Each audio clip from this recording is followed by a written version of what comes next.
Bonjour tout le monde, bonjour Mélodie. Salut! Ça va? Ah, Oui.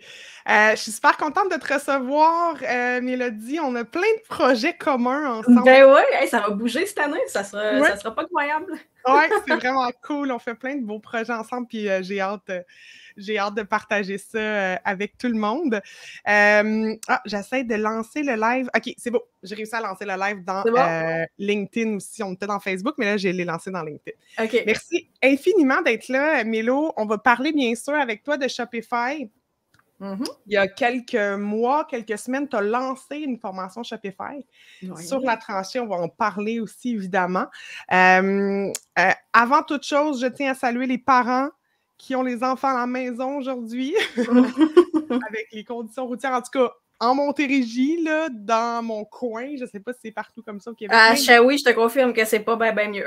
C'est pas bon, mais c'est ça. Fait que, écoute, il y a beaucoup de parents aujourd'hui qui ont les enfants à gérer, mais bon, hein, on réussit, on est plein de ressources. Donc, avec toi, on va parler bien sûr de Shopify, mais avant, j'aimerais, je demande à mes invités de me parler un peu de leur parcours entrepreneurial. Pourquoi tu es une entrepreneure du web aujourd'hui? Puis, bien sûr, ceux qui nous écoutez en live, un petit coucou, ça va nous faire plaisir de vous saluer. Et si vous écoutez en rediffusion, vous pouvez également commenter sans problème. Si vous avez des questions pour Mélodie, vous avez juste à la taguer, même si c'est en rediffusion, puis elle pourra voir vos questions, puis venir vous répondre. Sinon, je ferai la messagère sans problème, ça va me faire plaisir. Donc, parle-nous un peu de ton parcours. Qu'est-ce qui fait qu'aujourd'hui, tu es maintenant entrepreneur du web? C'est une bonne question parce qu'en fait, j'étais, en apparence, pas du tout prédestinée à me retrouver dans ce domaine-là. Moi, au départ, mon background, c'est quand j'étais primaire, secondaire, puis après ça au cégep, ça a toujours été les mêmes lignes directrices. C'était l'art puis l'histoire. C'était mes deux plus grandes passions. Fait que j'ai étudié mon cégep, je l'ai fait en art, littérature et communication. Je voulais m'en aller peut-être vers le journalisme un peu. Je voulais être prof d'art plastique après ça. Fait que je me suis en allée à l'université en enseignement des arts. J'ai fait un stage, j'ai changé d'idée. T'avais pas la fibre, là. Ouais, ben j'aimais le concept d'enseigner, le principe. Ouais. Mais dans les écoles primaires, secondaires, je sais pas si tu te souviens, toi, tes cours d'art plastique, comment ça se passait? Ouais, c'était pas sérieux, ben. Ouais, c'est ça. Puis quand on est comme l'autre bord du bureau, on se rend compte à quel point c'est plus un rôle de police, puis d'essayer de garder tout le monde à pas avoir de crayon rentré dans les mains, puis de... Oui, c'est ça, des ciseaux dans les yeux. Oui, c'est ça. En tout cas, pendant mon stage, fait cocasse, c'était à l'Halloween, puis il découpait des citrouilles, puis il y a littéralement un couteau qui a comme volé devant moi. Dieu. Fait que moi, non, ça m'a un petit peu refroidi sur l'image un peu romantique que j'avais de la notion d'être prof d'art plastique avec le petit béret puis tout. Fait que, en tout cas, j'ai réfléchi un peu plus à ça. J'aimais quand même l'art, mais j'étais aussi passionnée d'histoire. Fait que je me suis dit, je vais aller faire un bac en histoire. Ce que j'ai fait. J'ai, contre toute attente, réussi à me trouver une job là-dedans dans ma ville, à Shawinigan. Donc, j'étais historienne recherchiste pour Appartenance Mauricie, Société d'histoire régionale, pendant 5 ans. Oh, quand même! Puis, c'est un peu là que le parcours entrepreneurial, si on veut, ou l'intérêt s'est développé parce que ça a donné que dans l'équipe, j'étais comme la plus tech de la gang. Parce que même si j'étais en art et en histoire, j'étais quand même très, très geek. Ouais. Fait que, mes premiers sites web, je les ai faits comme sur Front Page en 2002-2003. Puis c'était justement sur l'histoire. Puis j'avais fait un petit mix avec des affaires d'Harry Potter là-dessus. Fait que, ça restait dans le domaine art-histoire, mais très versé côté tech. Cool. Puis, simultanément, ben là, il y a mon frère, Olivier Lambert, que certains connaissent, que lui, de son côté, il était au bac en com, puis là, il faisait ses petites affaires. Il avait lancé son entreprise de communication qui s'appelait Mammouth Communication à l'époque. Moi, je trouvais ça bien drôle. Je le regardais aller, j'étais comme, c'est cute. Il fait sa petite entreprise de communication. Mais tu sais, là, je voyais qu'il commençait à gagner quand même une certaine traction avec son blog qu'il avait lancé pendant qu'il était aux études. Là, il se mettait à gagner des prix, puis là, il avait été interviewé à 30, en bas de 30. Je suis comme, qu'est-ce qui se passe avec mon frère, là? Tu sais, c'est comme le moment dans la vie d'une jeune adulte. Ton petit frère ou ton grand frère? Mon petit frère. Et ton petit frère, en plus, tu fais comme, qu'est-ce qu'il fait là? Ouais, non, c'est ça. Puis à cet âge-là, comme 18, 19, 20, 22, on dirait qu'on prend de la distance un peu, des fois, par rapport à nos frères et sœurs. Fait que, je ne parlais pas si souvent que ça. Je l'aime beaucoup, mon frère. On se voyait quand même dans les nos soupers de famille, mais je venais de déménager de la maison, puis tout le kit. Ouais. Bref, par la bande, je lui parlais de ça, puis il commence à me parler de ses projets, puis comme quoi il voulait lancer une formation Facebook. Puis là, il m'a demandé, tu voudrais-tu m'aider avec l'édition, la correction de tout ça? Je suis comme, ben oui, pourquoi pas, tu sais.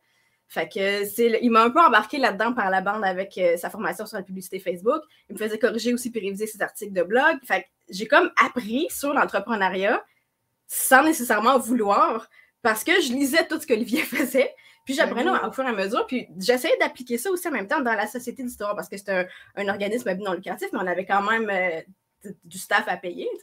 On avait des campagnes de financement, on avait des produits, on a rédigé des livres historiques, des calendriers que, en fait, c'est moi qui ai comme créé. J'ai fait de la création de produits sans même le vouloir à ce moment-là parce que c'est moi qui avait, comme je disais, qui était tech dans le groupe. Fait que je me suis retrouvée autodidacte de bien des façons dans bien des domaines à ce niveau-là. Puis, il y a une espèce de frustration un peu qui s'est installée là-dedans parce que dans une société d'histoire, ça bouge pas beaucoup. C'est un milieu qui est très conservateur, qui est très... ça fait 25 ans qu'on fonctionne de cette façon-là, pourquoi qu'on changerait? Exactement. Fait que c'est ça. Puis Olivier était au courant un peu de tout ça. J'ai repris contact plus avec lui par rapport à ça. Puis il m'a proposé, ça te tente-tu de devenir rédactrice pour un blog que je veux créer, parce que là, il s'en allait écrire un autre livre sur Double ta valeur. Fait que là, j'ai dit, bon, OK, oui, go, moi, je suis tannée. La Société d'histoire, ça fait de son temps. Parallèlement à ça aussi, moi, j'avais essayé de me lancer un petit peu à mon compte avec des boutiques en ligne que j'avais commencé pendant que je travaillais en histoire. Je tripais bien gros, les caisses de réalité virtuelle que tu flippes puis tu mets ton téléphone là-dedans. J'avais fait comme des tests. J'étais allée sur Alibaba, je m'étais commandé une batch de caisses de réalité virtuelle. C'est là que j'ai ouvert ma première boutique Shopify. En fait, je pense que c'était en 2016, quelque chose comme ça, pour vendre les caisses de réalité virtuelle. Puis, ça avait quand même bien été. Je t'avais vendu aussi sur Amazon. J'étais allée à Amazon US, Amazon Canada. Fait que je faisais des tests. C'était un domaine qui m'intéressait de plus en plus, puis je voulais vraiment m'en aller vers ça. Fait que de fil en aiguille, Oli aussi a vu mon intérêt pour le e-commerce. Puis, j'étais de plus en plus impliquée dans les projets de la tranchée. Puis là, il m'a dit, ça te tente-tu? Moi, j'aurais un projet de e-commerce de vendre des couvertes. Oui, les couvertes. C'est ça, les couvertes de The Amazing Blanket. Il m'a dit, si ça te tente, moi, c'est sûr, avec la tranchée, le développement de la plateforme et tout, les formations, il y en avait quand même beaucoup. Il y avait Marie-Pierre aussi qui était là à l'époque pour aider, mais ça faisait quand même beaucoup de jobs pour une petite équipe. Fait que moi, j'ai complètement pris en charge le projet de The Amazing Blanket. Fait que, du contact avec les fournisseurs en Chine, les samples, le choix, les étiquettes, le packaging, tout le kit. Et puis, on a tout fait venir ça ici. On ne voulait pas avoir à se casser la tête avec les livraisons. Fait qu'on a découvert un paquet d'applications aussi pour les livraisons, les Fulfillment Center, avec qui on a fait affaire. Fait que c'est vraiment avec des Amazing Blankets que j'ai porté un peu, si on veut, mon intérêt du e-commerce à un autre niveau. Puis j'ai découvert l'espèce de panoplie d'options qui s'offraient à nous là-dedans. Tu as commencé tout de suite sur Shopify, hein? Tu n'avais pas essayé? Non, on avait fait WooCommerce au départ. Okay. Parce que je connaissais déjà WordPress, parce que j'avais j'avais pas de site WordPress en tant que tel, mais vu que j'aime apprendre de nouveaux outils, j'avais ouvert un compte WordPress juste pour voir comment ça marchait, puis créer des sites. Ils n'ont jamais été publiés, ces sites-là, mais juste pour... c'est ça, parce que je trouvais ça littéralement fascinant, comme tout ce qu'on peut faire avec le web. Fait que là, il m'a dit, vu que tu connais déjà l'outil WordPress, puis qu'avec le blog aussi, c'est moi qui avais fait le blog de ta valeur sur WordPress, il dit, tu fais donc le WooCommerce, en même temps, tu pourras faire une petite formation là-dessus à trancher pour montrer aux gens comment ça marche. Fait que c'est ce que j'ai fait. Puis là, on s'est rendu compte que WooCommerce, je pense pas que c'est un mauvais outil. C'est juste que c'est pas le meilleur. Non. Ça s'est pas amélioré là, à la vitesse que ça aurait dû, en fait. Ouais. En fait, j'ai pas retouché à WooCommerce depuis, je pense, 2017-2018. Fait que je sais pas s'il y a eu bien des mises à jour ou... Il y a certaines améliorations, mais je te dirais que, moi, j'étais tellement team WordPress que je continuais à défendre WooCommerce, puis là, j'ai plus d'arguments, Je peux plus, là, à comparer à Shopify, là, c'est imbattable. C'est ça. Je vais saluer les gens qui sont là avec nous. Il y a Erika, il y a Myriam et il y a Kevin Dufour de Souvenirs-Langard. Ben oui, salut Kevin! Donc, merci beaucoup d'être là. Si vous avez des questions pour Mélodie, gênez-vous surtout pas. OK, donc là, on est à peu près à ce moment-là. En quelle année? The Amazing Blanket, c'est quelque chose comme 2018, admettons. 2018-2019. Puis avec la pandémie, là, c'était un tout autre game. C'est ce qui a fait en sorte qu'on a arrêté un peu la business. Mais bref, c'est ça. Ça s'est continué jusque pendant 3 ans et quelques à peu près, The Amazing Blanket. Ouais, c'est ça. Fait qu'on avait WooCommerce, puis on s'est rendu compte justement que tout ce qu'on voulait faire avec les options qu'on avait besoin, c'était possible, mais c'était sketch un peu. Il fallait downloader plein d'apps, il y avait des problèmes de compatibilité, puis là, maintenant, on a fait une mise à jour, tout a planté. Fait que finalement, Ali, il me dit, il m'envoie un message, il me dit, bon, j'ai supprimé The Amazing Blanket, fais un Shopify. Là, on avait juste plus de site pantoute. J'étais comme, OK, on va aller faire ça. Fait que j'ai ouvert Shopify. J'avais déjà utilisé l'outil un peu auparavant quand j'étais avec mon petite affaire. Ça s'appelait la gadgeterie pour les gaz de réalité virtuelle. Fait que je connaissais déjà l'outil. Fait que ça n'a pas été trop compliqué à reprendre en main. Ça avait changé un peu déjà depuis. Il avait quand même ajouté des trucs, mais c'était quand même assez semblable. Aujourd'hui, par contre, ça a beaucoup changé. Shopify est plus le même en 2023 qu'il était en 2015-2016. Ça, c'est officiel. Puis, c'est une des raisons aussi, parce que là, je saute déjà sur un autre sujet, je fais une petite parenthèse. Mais en ce moment, un des éléments qui fait du bruit avec Shopify, c'est que là, ils ont augmenté leurs tarifs. On va mettre ça... on va parler de ça tout de suite. Oui, il y a eu une grosse augmentation de tarifs pour Shopify en ce moment. Mais il ne faut pas perdre de vue qu'ils n'avaient pas augmenté leurs tarifs ou à peu près pas depuis 2009. Fait que c'était 40$ par mois depuis pas mal 2009. Il ne faut pas oublier ça. Puis c'est plus le même outil. Non. Puis est-ce que ceux qui étaient en 2009, ils ont encore le même prix? Est-ce que tu as comme... tout le monde a augmenté? Oui, tout le monde augmente. Là, ceux qu'en ce moment, qui avaient le prix d'avant, ils gardent ce prix-là pendant 3 mois. Puis après ça, ça va être augmenté au nouveau prix. Sauf que le prix avec, mettons, pour Shopify Basic, c'était 40$ par mois. Là, ça augmente à 51$ par mois. Mais si tu prends sur l'abonnement annuel, ça reste à 38$ par mois.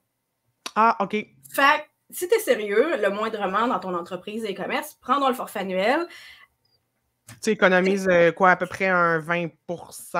À peu près à ça. Vraiment pas bonne en calcul. À peu près ça, mais c'est souvent, tu sais, habituellement, quand tu achètes la version annuelle, tu as à peu près entre 10, 15, 20% de rabais. Ça fait du sens, puis c'est intéressant, en fait. C'est une belle option qu'ils ont. Justement, si tu veux rester au même prix, ben prends la version annuelle. Puis, comme tu dis, tu sais, anyway, le temps que ta boutique soit connue, que tu commences à faire des ventes, il y a plusieurs mois là, qui se sont passés. Là. Fait que, au final, tu vas la payer pendant 1 an, là, puis, et plus. Là, c'est ça. C'est ça. Fait que ça... Personnellement, je trouve pas que c'est abusif ni excessif. On s'entend 40$ par mois, puis tu as littéralement une entreprise en ligne avec des outils exceptionnels qui sont vraiment leaders. Fait que, tu sais, 40$ par mois, il y a plein de choses qu'on se paye 40$ par mois qui sont pas... Tu sais, pour le prix d'un abonnement au câble, tu as une entreprise. Non, c'est ça, exactement, tellement. Puis, comme tu dis, on a tellement d'autres outils. Là, si moi, je regarde juste... moi, je me mets la tête dans le sable là, parce que je veux pas savoir combien que je paye en outil. À un moment donné, je me suis dit, je vais sortir le budget. Puis justement, je parlais avec Olivier récemment, puis on n'est pas supposé de faire ça, mais on va partager une plateforme ensemble. Là, je vais parce que je suis plus capable. Là, j'en ai tellement avec le SEO, avec les applications WordPress, avec je dépense des milliers de dollars par mois. Là. C'était peurant. Là. Fait que comme tu dis, 40$, 50$ pour avoir une business en ligne, pas super.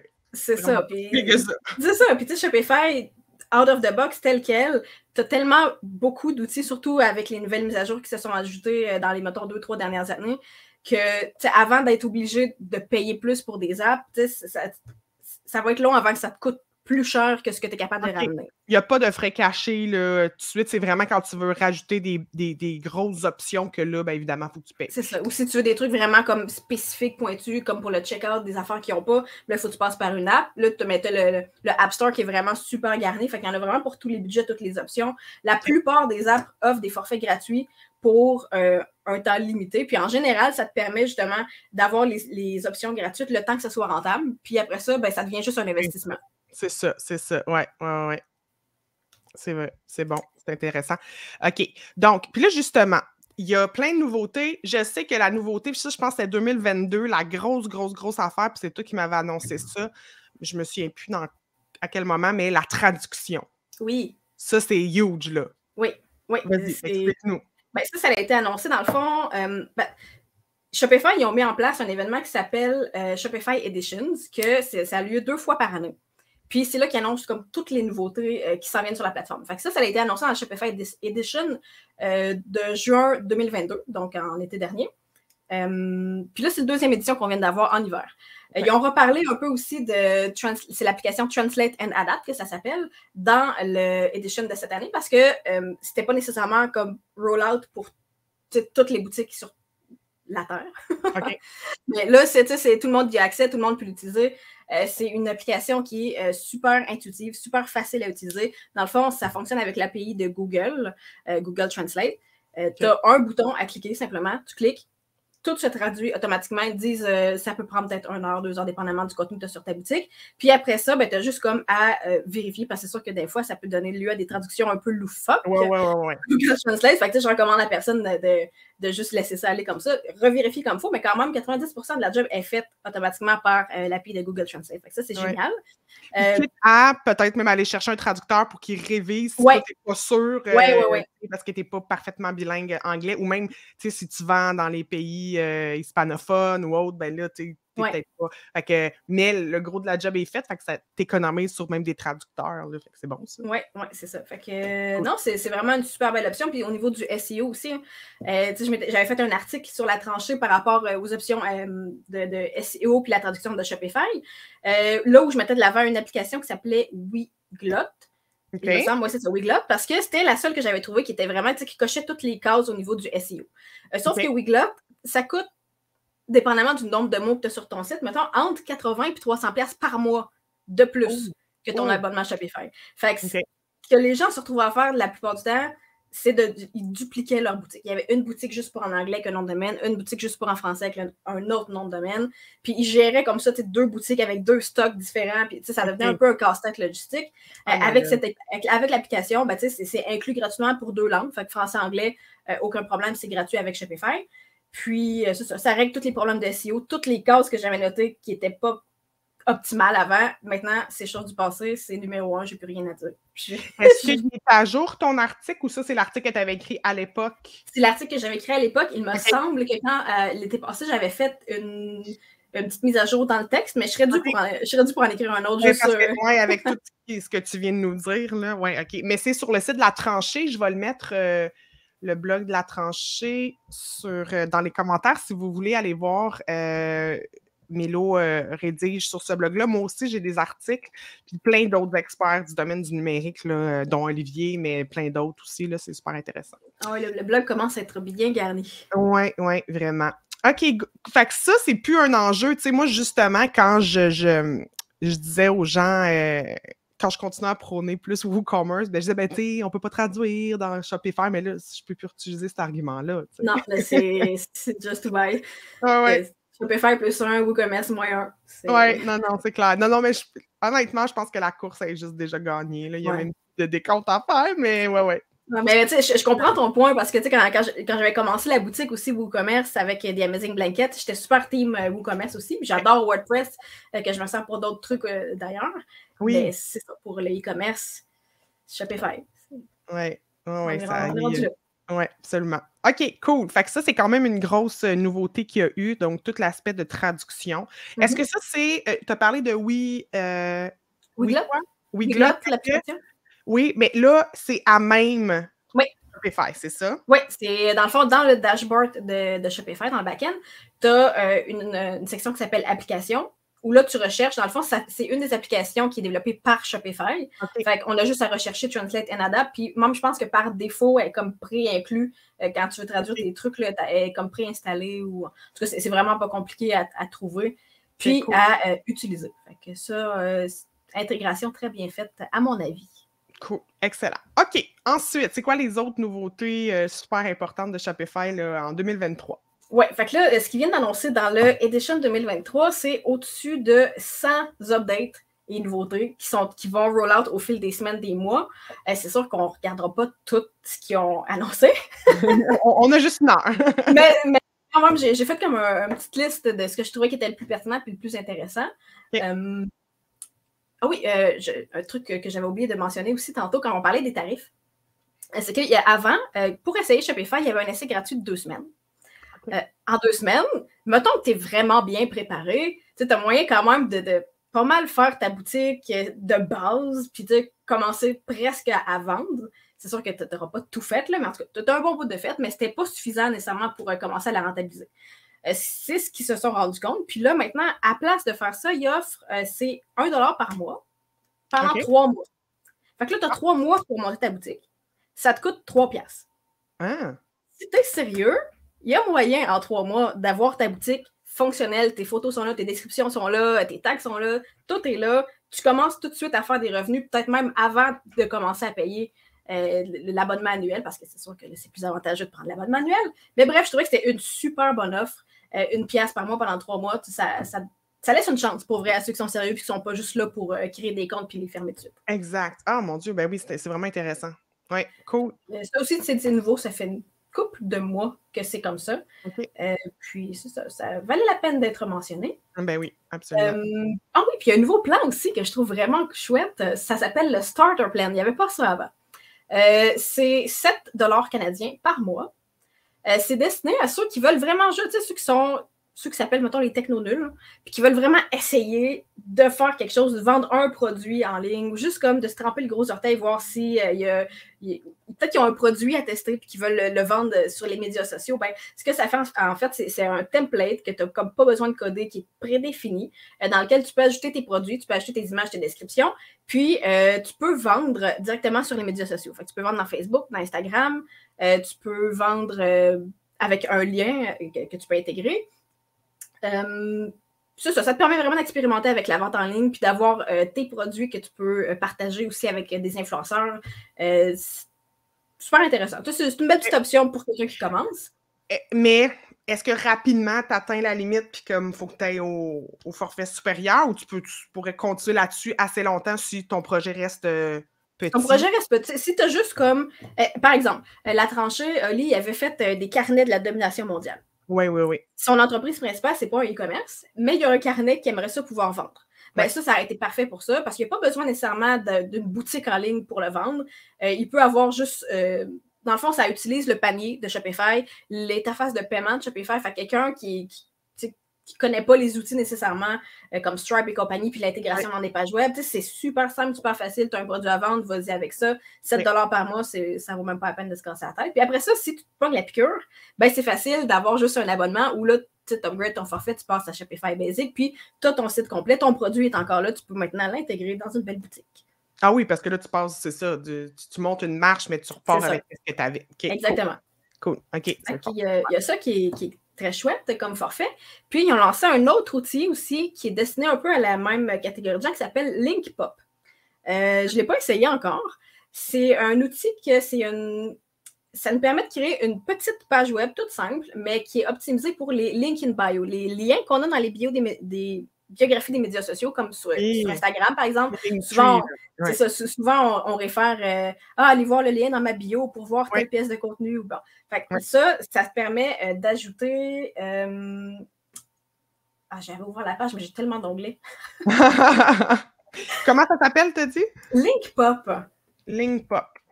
OK, on peut ajouter des médias comme des liens vers soit des vidéos YouTube ou des liens Spotify. Fait que si tu es un créateur de contenu YouTube, tu peux mettre comme tes vidéos sur cette page web-là. Tu peux synchroniser justement, si tu as un starter plan de 7 $, tu peux synchroniser tes produits Shopify dans cette page-là. Fait que tu as comme un one-pager avec ton produit.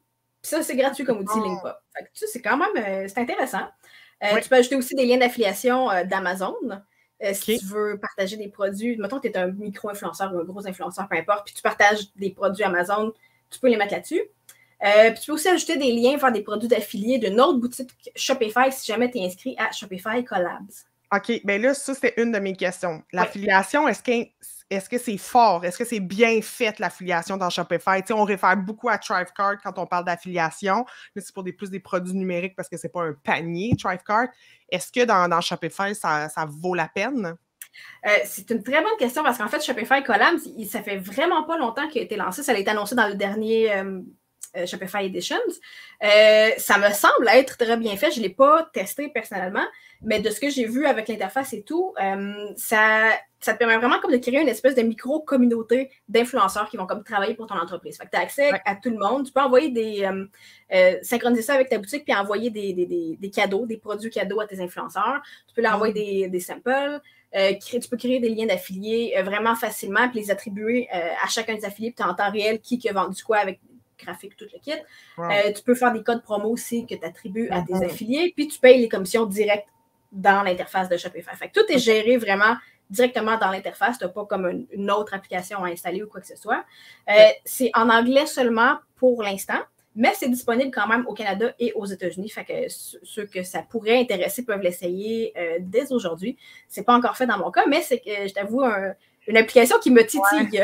Oui, vraiment. Ça a l'air vraiment intéressant. Absolument. Puis, tu sais, on va en bâtir une bientôt, une boutique en ligne, toi et moi, pour un super beau client qu'on a hâte de pouvoir en parler. On peut sûrement en parler bientôt, mais on leur parle cet après-midi. On va voir si on peut le dire. On va attendre.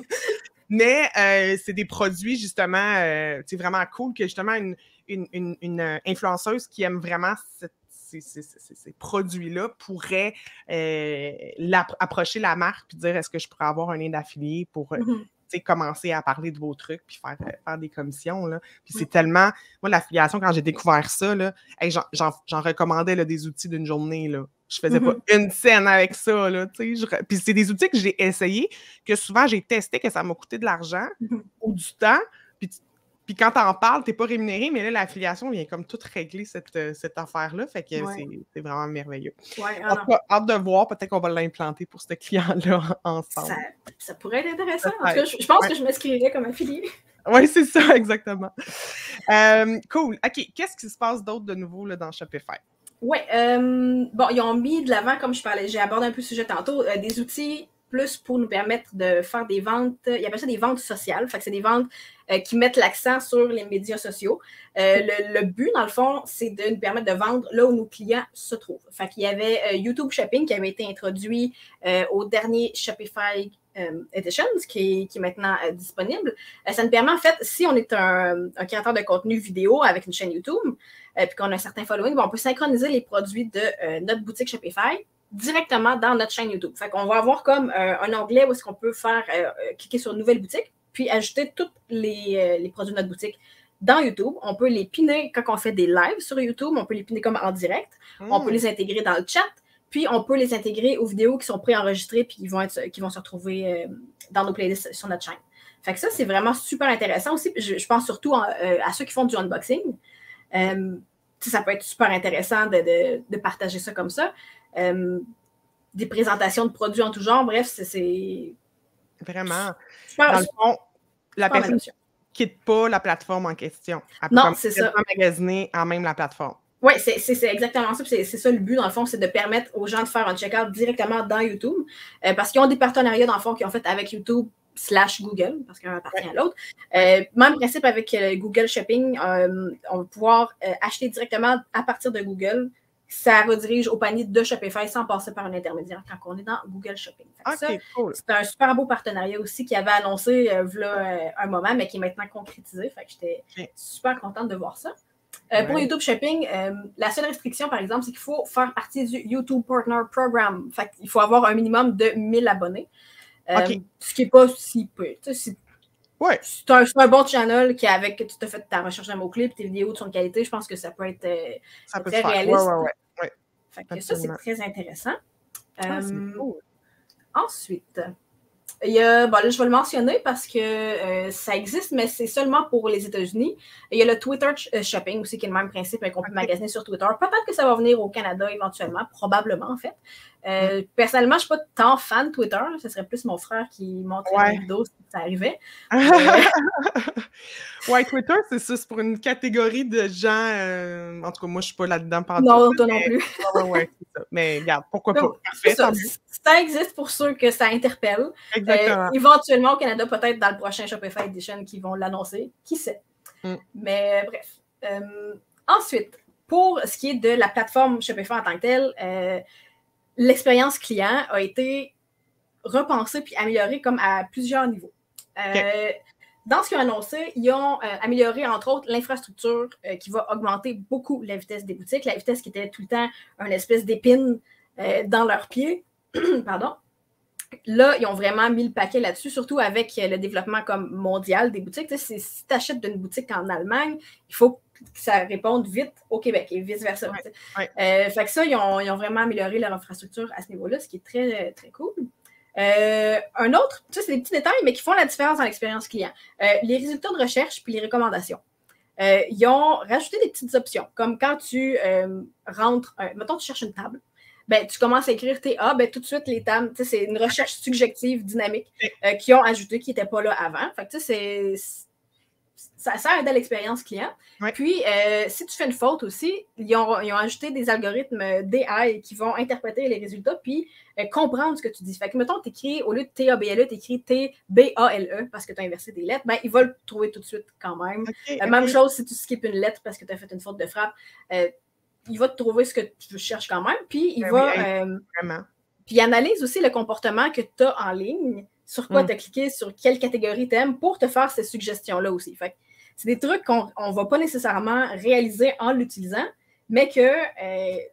ça va rendre le processus plus fluide, donc on va juste être plus enclin probablement à acheter plus, puis c'est ça qu'ils veulent. Plus fluide, plus intuitif, puis en même temps, tu vas avoir les résultats, tu vas faire comme « Oh my God, c'est comme s'il me connaissait. » Ouais. Il te connaît. C'est ça. Donc ça, c'est des petits upgrades quand même cool. Même principe pour les recommandations complémentaires de produits. On a une petite option aussi qu'on n'avait pas avant qui est les retours libre-service. Ça, c'est dans le fond, mettons, tu as un client avec les couvertes, exemple. Il dit c'est bien trop lourd, ben belle, la couverte est super douce, mais j'étouffe, j'en veux plus, 25 livres, c'est trop lourd. Ben, là, il fallait qu'il écrive, il faut qu'il cherche dans le bas, politique de retour. Bon, écrivez à telle adresse. Fait que là, il prend l'adresse, il ouvre ça dans le Gmail, il copie la tête. Pour le client, c'est frustrant comme processus. Ça donne pas une bonne expérience, mais c'était ça le processus. Maintenant, on a l'accès retour libre-service. Quand le client se connecte dans son compte, il y a un bouton qui peut juste faire demander un retour. That's it. Fait que là, de notre côté, Amazon, un peu? Même principe. Même principe. Puis là, ben, nous, on peut accepter ou refuser le retour dépendamment de la raison. J'imagine qu'il faut quand même qu'ils donnent un peu d'informations, mais c'est centralisé au moins. C'est ça. Là, on n'a plus comme à le faire un paquet de recherche. Puis de recherche. Fait que l'expérience client, encore là, tu sais, ça force vraiment les détaillants, les propriétaires de boutiques à avoir des bons produits, puis à donner un bon service, puis bien expliquer les produits en amont pour que les gens sachent vraiment ce qu'ils achètent. Fait que je pense que le client, au final, est gagnant. Donc, c'est toute l'industrie qui gagne. Ben oui, c'est bon. Cool. Oui, fait que c'est ça. Une petite option, tu sais, c'est toutes des petites options comme ça qu'on pense pas que c'est important nécessairement, mais en les intégrant, on est comme, hey, ça va être vraiment... le client, toute son expérience de A à Z va être vraiment optimale, puis après ça, le taux de retour va être amélioré aussi, le taux de conversion va être amélioré. Fait que ça, c'est des belles initiatives de la part de Shopify. Puis, au niveau de l'expérience d'utilisateur en tant que propriétaire de boutique aussi, ils ont fait des améliorations. Fait que ça, quand tu es dans le back-end, par exemple, ils ont ajouté des outils pour les images. Quelqu'un qui ne connaît pas nécessairement comment fonctionnent les images, les extensions de fichiers, les pixels et compagnie, c'était facile d'avoir des images soit trop grosses ou pas des bonnes dimensions, ou bref. Donc là, ce qu'ils ont fait, c'est que les images sont compressées automatiquement au moment du téléchargement pour que ce soit moins lourd à charger sans baisser la qualité visuelle, mais ils gardent quand même l'original de côté. C'est juste que celle qu'ils te proposent, ils vont l'optimiser pour toi. Puis, si tu as un format d'image qui n'est pas compatible, ils vont aussi la convertir automatiquement dans un format compatible puis garder un fallback en JPEG. Fait que ça, c'est toutes des petites frustrations internes quand on crée la boutique qui vont être réglées. Puis, il y a des modifications dynamiques aussi qu'on peut faire maintenant. Fait que, grosso modo, ça nous permet de modifier les images comme les redimensionner sans altérer l'original. Fait que ça va être dans les paramètres d'URL, dans le fond, que ça va se passer. Puis, c'est ça. Ça va être des améliorations au niveau des manipulations des images. Justement, ben, je ne veux pas t'interrompre, mais on continuera, mais je voudrais avant qu'on aille trop loin, qu'on parle du SEO, justement, parce que on a parlé des images.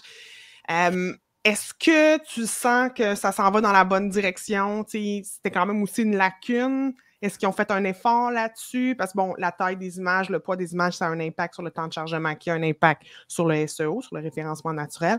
Est-ce que ça, il y a des nouveautés par rapport à ça? Les nouveautés vont être beaucoup selon la structure du site. Donc, on a plus d'outils pour mieux structurer le site, que tout soit plus clair aussi à ce niveau-là.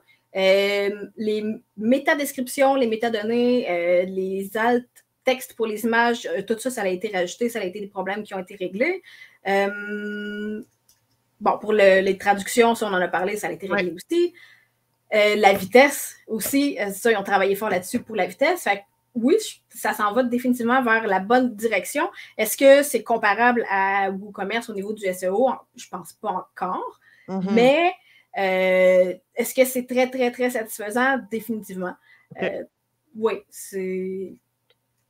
OK, excellent. Fait qu'ils sont dans la bonne voie. Ben, on voit que c'est une priorité. Parce qu'à chaque fois qu'ils annoncent des nouveautés, il y a tout le temps quelque chose, justement, qui améliore le SEO, qui améliore soit d'un aspect ou de l'autre, que ce soit la vitesse ou l'optimisation ou la structure.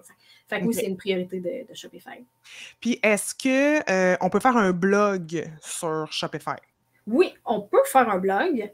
La seule épine dans mon pied par rapport au blog que j'avais, que je risque de ne plus avoir, si j'ai bien compris les nouveautés qu'ils ont annoncées, c'est qu'on ne pouvait pas vraiment mettre de catégories au blog. Si on peut créer plusieurs blogs si on veut avoir des catégories, mais c'était pas aussi optimal que WordPress. C'est normal en même temps parce que WordPress, c'était un outil qui a été conçu pour faire des blogs. Ça a du sens qu'il soit leader là-dedans.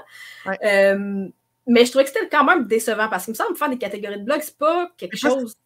Pas en même rapport, là, me semble. Non, c'est ça. On peut mettre des tags, mais pas catégoriser le blog. OK. Là, ils ont annoncé les méta-objets, les méta-tags. On a un paquet de nouvelles options pour restructurer nos affaires puis s'ajouter nous-mêmes des options. J'ai pas eu le temps d'aller voir exactement qu'est-ce que ça implique pour le côté blog, mais j'ai l'impression qu'on va avoir une plus grande marge de manœuvre là-dessus. Fait que ça va être à voir imminemment. C'est sûr que je vais... parce que je suis en train aussi de travailler avec tout ça sur une mise à jour de la formation Shopify. Fait que c'est sûr que je vais en parler dans la mise à jour. Absolument.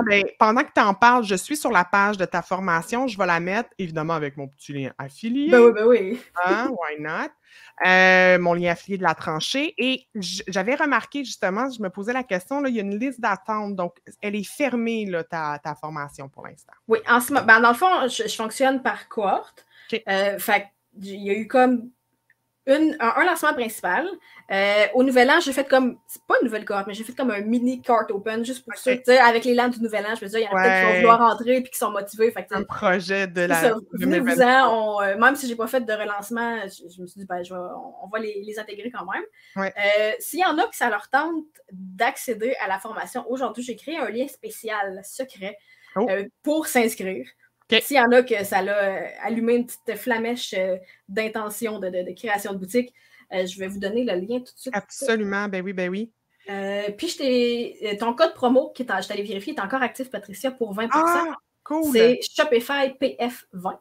Cool. Fait que ça, on peut le mettre dans le chat, mais je ne vois pas le chat. Fait que... Shopify, envoie-moi ton lien. OK. Oui, le lien, c'est... dans le fond, c'est mélodiesembark.com/formation-Shopify-inscription. Si je le mets... Ah oui, OK, chat privé. Okay. Fait que ça, c'est le lien pour... ça va mener directement au panier. Excellent. Puis en inscrivant ton code promo, ça donne 20% de rabais. Fait que ça quelqu'un qui s'inscrirait aujourd'hui, ça donne accès aussi à toutes les mises à jour que je suis en train de faire en ce moment.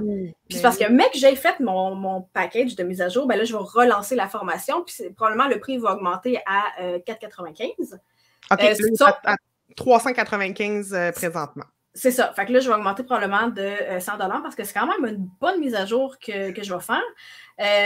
Puis j'ai rajouté aussi beaucoup d'autres leçons par rapport aux commentaires puis aux demandes de ceux qui avaient déjà acheté la formation. Fait que ça va être quand même... J'ai hâte de relancer ça parce que ça va être super. Surtout avec ce qu'ils ont annoncé. Je vais continuer parce que je ne veux pas... Oui, non, mais vas-y. Je vais remonter dans... S'il y a des gens en live qui ont des questions, qui veulent savoir si Shopify, c'est pour vous, qui veulent peut-être même au niveau stratégique, parce que je sais que Mélo, elle n'est pas juste technique, elle est aussi beaucoup stratégique. Fait que si vous avez des questions, gênez-vous pas, c'est le moment. Oui, et puis en même temps, je vais en profiter pour player mon quiz. Oui, oui. Là, s'il y en a qui se demandent, Shopify, ça a l'air intéressant, mais est-ce que ça répondrait vraiment à mes besoins? J'ai fait un petit quiz super interactif où là, j'ai une couple de questions à répondre, puis ça donne un peu quelle option, parce que ça ne veut pas dire que c'est la meilleure option dans tout Shopify, dans beaucoup de cas, mais pas nécessairement dans tout. Fait que prenez le petit quiz, puis ça va vous diriger un peu, puis je mène vers une page qui explique en détail pourquoi vous avez été catégorisé là-dedans. Fait que j'ai envoyé le lien dans le chat privé, Patricia, c'est mélodielambert.com/quiz-e-commerce. Parfait, excellent. Je mets ça sur la table si ça vous tente d'essayer. Elle dit le lien de la formation de Mélodie ne fonctionne pas. Essaye, Myriam, celui que je viens de mettre, là, mélodielambert.com/formation. Parce que là, moi, je l'ai essayé, celui-là, puis il marche. Regarde, je viens de le mettre à l'écran, là. mélodielambert.com/formation-shopify-inscription. Et le code promo Shopify PF20. Il y a une question de Caroline. Est-ce que Shopify conserve un pourcentage sur les ventes? Pas sur les ventes. Les frais vont être dans les transactions, dépendamment du mode de paiement que tu utilises. Donc, avec Shopify Payments, j'ai une mémoire complètement atroce des chiffres, sans des maladifs, mais c'est 2 points quelque chose %, puis ça dépend du forfait que tu as. Si tu décides d'utiliser, parce qu'on n'est pas obligé de passer par Shopify Payments, on peut, ils ont des partenaires de connexion, mais là, à ce moment-là, ils vont se prendre une cote qui va dépendre, qui va être additionnée, aux frais de gestion de carte. C'était pas très clair comment je l'ai dit, mais... Mais en fait, juste pour certaines, est-ce que c'est le commerçant qui perd le pourcentage de sa vente ou si c'est le consommateur qui est comme c'est refilé sur sa... Non, c'est le commerçant. OK, c'est ça. Ben, comme, mettons, Stripe ou PayPal.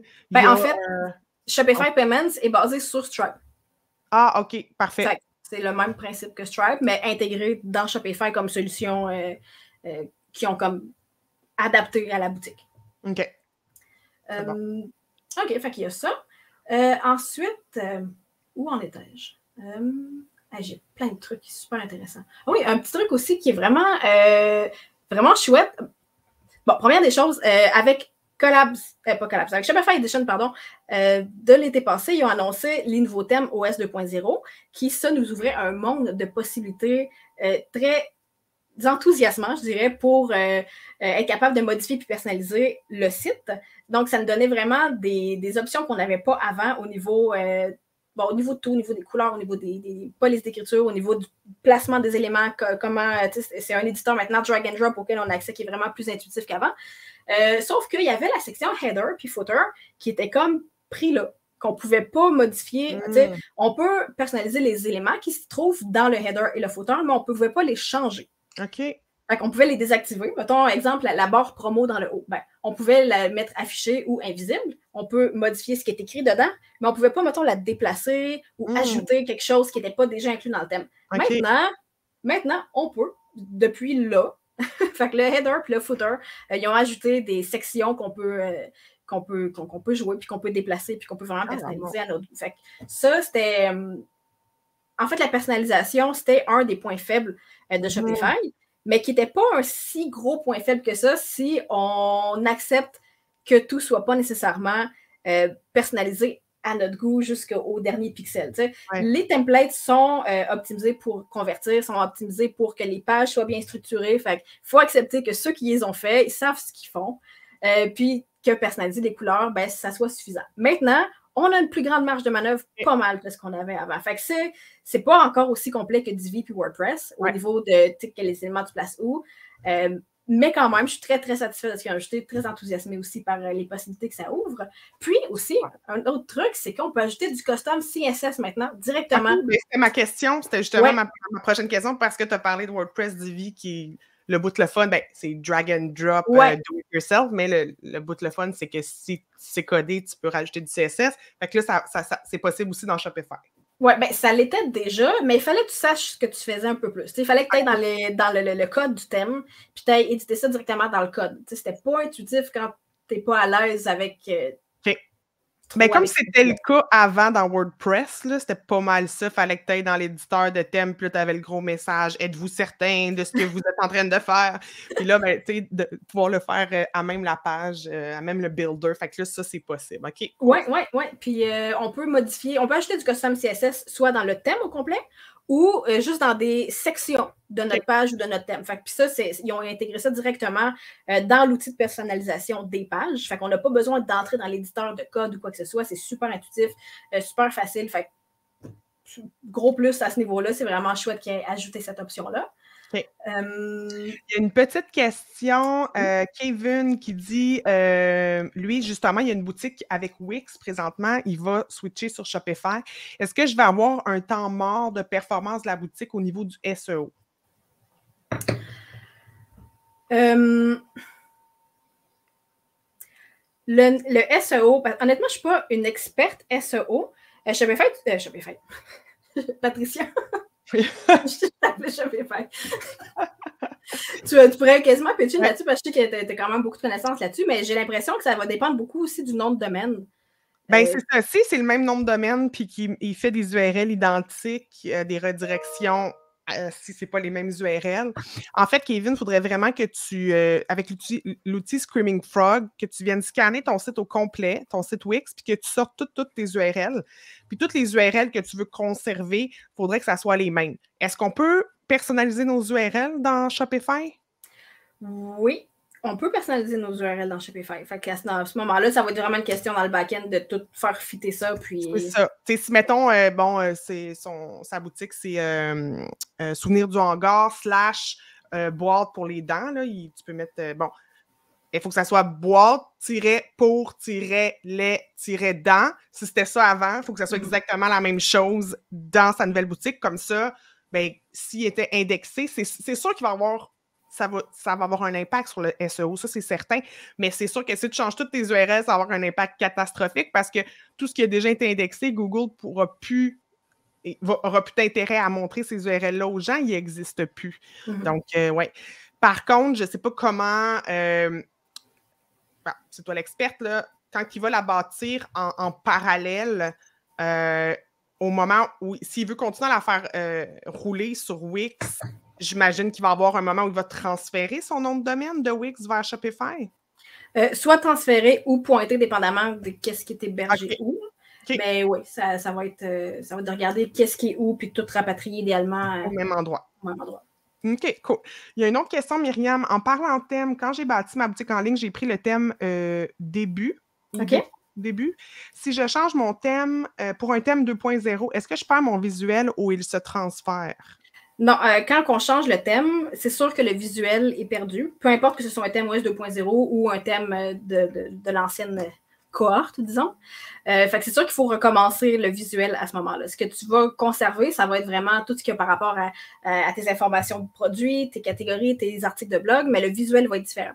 Fait que ce que je te suggère de faire, c'est d'installer un thème qui pourrait t'intéresser, mais de ne pas l'activer parce qu'on peut avoir jusqu'à 20 thèmes en simultané dans Shopify sur lesquels on peut travailler. Fait que si tu veux faire des tests, puis voir à quoi ressemblerait le visuel sans scraper ta boutique actuelle, puis travailler sur ton nouveau thème en attendant jusqu'à ce que tout soit à ton goût, puis après ça, tu fais juste le switch d'activation. Fait que je procéderais de cette façon-là. Hey, c'est hot parce que ça, dans WordPress, tu peux pas faire ça. Non. Fait que, non, ça, c'est vraiment hot. Wow. Ouais. Okay. Puis j'aime beaucoup aussi, c'est un petit détail, mais par exemple, si tu voulais avoir un thème, le même thème, mais qui est adapté pour la période des fêtes. Tu peux juste le désactiver le reste de l'année, puis quand revient le temps des fêtes, tu actives ton thème de Noël, puis là, ben, tu as des petites... des petits flocons. C'est ça, des petits flocons, des endroits pour les codes promo comme que tu n'as pas nécessairement en temps normal. Puis, cool. OK. Excellent. Hey, bon, ben, elle dit « Wow, merci beaucoup ». Ben, ça fait plaisir. Il nous reste... Le switch vaut la peine. Pour vrai, de l'ancien thème au nouveau thème, là, tu ne le regretteras pas. Oui, elle doit vraiment avoir plus d'options. Oui, vraiment. Oui, vraiment. Bon, là, j'entends mes enfants en haut qui commencent à s'impatienter parce qu'en fait, juste pour vous dire, quand je suis descendue en bas pour venir faire le live, j'ai dit à ma fille, je reviens dans 2 minutes. Oh! C'est parce que si j'y avais dit que je partais pour vrai en bas, ma fille, elle a comme une obsession. Elle a 4 ans. Si elle ne me voit pas dans son champ de vision, c'est crazy. Fait que là, je l'entends. Fait que là, blitz final, Mélo, tes derniers conseils. Go! OK. Ben, je vais parler de 2 autres affaires vraiment cool. Shopify Magic. Intelligence artificielle fait son entrée dans Shopify. Ça utilise les mêmes outils que ChatGPT. Fait que c'est OpenAI qui power ça. Ça va faire en sorte que c'est pas tout le monde qui l'a, mais on peut s'inscrire sur la liste d'attente pour l'avoir. J'ai, avec grande surprise ce matin, vu que je pouvais l'utiliser. T'écris des bullet points de ta description de produit. Par exemple, chandail, polyester, 3 grandeurs, très chaud. Tu fais ta liste de points, puis tu cliques, puis eux, ils vont te générer un texte de description de produit. C'est sûr que c'est pas nécessairement, il faut le relire puis l'adapter à sa sauce, mais... Toute intelligence artificielle. C'est ça. Mais tu sais, si tu as le syndrome de la page blanche ou que tu n'es pas tant à l'aise en rédaction en général, là, ça te fait tellement une superbe base. Puis honnêtement, ChatGPT fait une super bonne job. J'ai été agréablement surprise par l'outil. Fait que ça, Shopify Magic, qui va nous rendre la vie plus simple à ce niveau-là. OpenAI aussi peut être intégré dans Shopify Flow. Fait que ça, c'est l'outil ouais, le mot m'échappe. Pas synchronisation, pas personnalisation. Ah! Pourquoi le mot m'échappe? Je sais pas, je peux pas t'aider. Parce que ce que Phil fait... Automatisation! Oui! Ah, tu vois, je pouvais t'aider. Bon, fait que ça, c'est l'outil d'automatisation dans Shopify. Ils ont intégré OpenAI directement dedans qu'on peut aller fetcher pour créer des prompts. Fait que là, c'est peut-être un peu du chinois ce que je dis, mais ceux évolué, qui savent quoi. Wow. Ça va ouvrir des possibilités vraiment incroyables là-dedans. Puis un autre petit truc aussi qu'on attendait avec impatience et qui semblait jamais venir, mais qui maintenant est arrivé, c'est Shopify Bundle. Fait que si on veut créer des bundles de différents produits, par exemple, je sais pas, tu vends des services mettons que tu vends des services de yoga, tu vends des cours de yoga en ligne. Tu veux faire un bundle, quand tu achètes un cours, ben, tu peux acheter aussi un tapis de yoga puis une gourde. Puis là, tu fais un beau petit package, puis tu peux vendre ça en bundle. Maintenant, ça devient un produit en soi, finalement. C'est ça, tu peux créer des produits, puis si tu as différents motifs de tapis, ben là, tu peux, comme le client peut choisir lequel il veut. Puis, alors, ça semble basique comme outil, mais c'était pas encore là. Mais là, ça l'est. Ben, à chaque fois, tu sais, on se dit comment ça qu'ils n'ont pas cette option-là? C'est dedans, mais tu sais, moindrement que tu te mets les doigts là-dedans, là, tu te dis, mon Dieu, je ne devrais pas être à leur place parce que c'est pas si simple que ça. Ouais. Non, c'est en apparence. En apparence, c'est simple, mais c'est ça. Dans les faits, maintenant, ça va être possible de le faire. Cool. C'était les deux nouveautés qui m'enthousiasmaient personnellement beaucoup. Cool. Puis l'outil d'automatisation plus élaboré, c'est Klaviyo, hein? C'est ça qui est comme... Oui, Klaviyo pour le marketing par courriel. Oui, c'est ça. Qui la version basic, mettons, pour le marketing par courriel de Shopify, c'est Shopify Email, qui fonctionne de concert avec Shopify Flow. Shopify Flow, tu ne fais pas juste dans le marketing par courriel, ça te permet d'automatiser aussi des trucs, des opérations dans ta boutique. Par exemple, tu peux automatiquement, à chaque fois qu'un client, que ça fait plus que 6 mois qu'il a acheté, lui mettre un tag, mettons. Lui mettre un tag dans le back-end. Fait que c'est pas nécessairement un courriel que tu vas y envoyer, mais ça va être une manipulation à l'interne. Pour qu'il y ait quelque chose qui se produise éventuellement, là, peu importe. Lui envoyer un code promo ou quelque chose. Là. C'est ça. Fait que ça va jouer de concert avec Shopify Email ou seul pour modifier des trucs dans le back-end. Puis aussi, je parlais tantôt les métadonnées. Là, ils ont annoncé les méta-objets que je ne rentrerai pas dans les détails parce que c'est assez complexe à expliquer, surtout quand on n'a pas d'exemple visuel, mais grosso modo, c'est basé sur les champs méta, puis ça nous permet de créer du contenu, des modèles de données personnalisés. OK. C'est ça, c'est... un peu plus élaboré, un petit peu plus avancé. Oui, mais quand même, ça va vraiment nous permettre de mieux catégoriser nos produits, de pousser des données qu'on ne pouvait pas pousser auparavant, qui vont être soit intégrées à nos produits, à notre blog, à nos clients, bref. Pour ceux qui ont des très, très grosses boutiques, si vous avez des petites boutiques, peut-être que ces options-là ne sont pas nécessaires, mais des grosses boutiques, là, oui, ça devient nécessaire parce que c'est des couches de complexité. Ben, même des petites boutiques, comme par exemple, un exemple avec les métadonnées, les champs méta, pardon. Quelqu'un qui vend des chandelles, ben, tu as plusieurs variantes, par exemple, une qui sent la cerise, une qui sent la poire, la cannelle, mais tu n'avais pas nécessairement de champ où mettre, exemple, la durée de combustion. Tu sais, si tu as différentes grandeurs, puis tu veux mettre, elle dure 30 heures, elle dure 80 heures, il fallait l'écrire dans la description. Mais la réécrire à toi et fois. À toi et fois, tu fais une fiche de produit. Tandis que là, on peut les insérer de façon dynamique. Fait que quand tu crées ton template de page pour tes chandelles, ben, tu peux dire que va fetcher la partie qui parle de la durée de combustion Combustion, pardon. Mets-la à tel endroit. Ouais. Mets-la à tel endroit. Ça va se faire dynamiquement. Fait qu'il n'y a plus d'affaire de copier-coller puis d'essayer de sauvegarder nos données d'une page à l'autre. Fait que ça, c'est beaucoup plus intuitif. Ah, c'est bon. Cool. J'essaie de faire mon blitz. Oui, c'est bon. Je ne vais pas te rusher.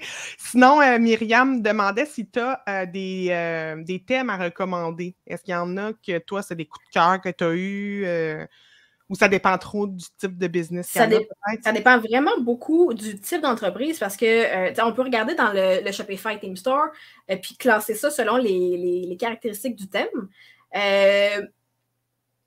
J'ai pas de coup de cœur de un plus qu'un autre, mais honnêtement, pour commencer, là, celui qui est par défaut, là, j'ai juste début en tête parce qu'on a parlé tantôt, mais c'est plus début. C'est Down. Oui, c'est Down, qui est le thème par défaut installé.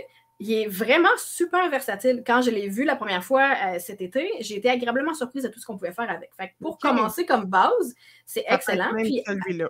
C'est ça. Puis après ça, quand tu dis, ouais, il me semble que j'aurais besoin de telle section ou de telle façon de faire, bien là, tu pourrais aller voir dans le Shopify Theme Store qu'est-ce qui correspond le mieux à tes besoins à ce moment-là. Puis, comme je disais tantôt, ce qui est cool aussi, c'est que les thèmes qui sont payants, on peut quand même les installer gratuitement dans le back-end, toutes les monter, les tester, puis on a juste à payer un coût qu'il est publié. Fait que s'il y a des thèmes payants qui t'intéressent, importe ça dans ta boutique, teste-le, regarde les éléments que tu as à mettre si ça correspond à ta vision. Sinon, tu le scrapes, tu n'auras pas payé un sou.